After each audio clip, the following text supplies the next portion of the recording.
So a little while ago, I made a video about how I was dumping Xfinity slash Comcast for home internet, and I was going to T-Mobile 5G, and yeah, I made it sound like Comcast was the worst company ever, and they kind of are, but I ended up dumping T-Mobile 5G home internet and going back to Xfinity. Why would I do such a thing? Well, I'll tell you.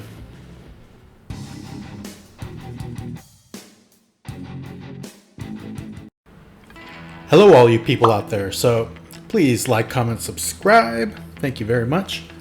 I've been meaning to make this video for a while now. I've been getting a lot of comments about how people are saying their T-Mobile 5G home internet sucks, and I agree with them. That's what I get for saying I'm never going back to Xfinity. My video that has made the most money was where I was bashing Comcast slash Xfinity. I'm not afraid to admit I was wrong. I went to T-Mobile 5G home internet and I thought it was the answer to all my prayers. It was only $50 a month, which is really cheap. And there were no contracts, there were no data caps. I could cancel anytime as long as I returned the modem, which was free. I didn't have to rent it or buy it. And I was really excited for the first 2 weeks. I was sitting there feeling like a genius once I turned the TV on and, I gave everyone the new password in the house. I made a video about how much I hated Comcast and I was quote unquote never going back to them. And that's kind of true. I will never go back to their TV. But I needed to go back to the internet because the T-Mobile 5G home internet was just a little too slow because there were so many devices using it all at once. If it was just me, it would be fine and I would be totally happy. But every time we were watching a TV show and we were watching cartoons or something, it would start buffering and everyone in the house would look at me like it was my fault, which it was. Because I took away fast internet, so my heart would stop and I'd start sweating and I would pray that it would stop buffering and the show would continue. And when it would stop buffering, the show would continue and I'd give a big sigh of relief. But this started happening more and more and more, and I couldn't take the looks anymore. So I looked into other options for internet. I got an email from Comcast saying that I could pay $60 a month, not have to rent the equipment, and there was no contract to sign.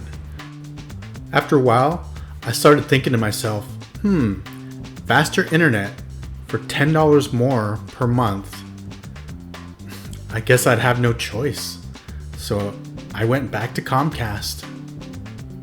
I'm sorry about making that video. And with all that being said, I'm still with YouTube TV, and I still love it just as much as I did the first week. I can't see myself ever going back to anything else, but I've learned to never say never. Maybe there's a better option that I don't know about, or that will come out in the future. But for now, I'm really happy with YouTube TV and the unlimited DVR and getting more channels for less money than I did with Comcast. So that's still going good, thankfully. I know I sound like a hypocrite going back to Comcast, but you try living with a 9-year-old and a 7-year-old and they get mad at you every time the TV buffers. Then come talk to me. It was worth a shot, I even tried Xfinity's mobile phone service, but that didn't work out too well. But that's a story for another day. I do feel guilty about making that video now after all the dust has settled, but I just figured I need to be honest. I have no problems with my internet now. It's super fast, a lot of devices using it at the same time, zero buffering for just a few more dollars per month. I think it makes sense.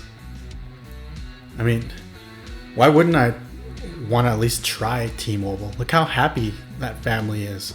I want to be that happy. But, you know, it is what it is. So, yeah, I can't recommend 5G home internet from T-Mobile unless you're living by yourself. And that's about it. So, yeah, I guess I will see you in the next video. Bye for now.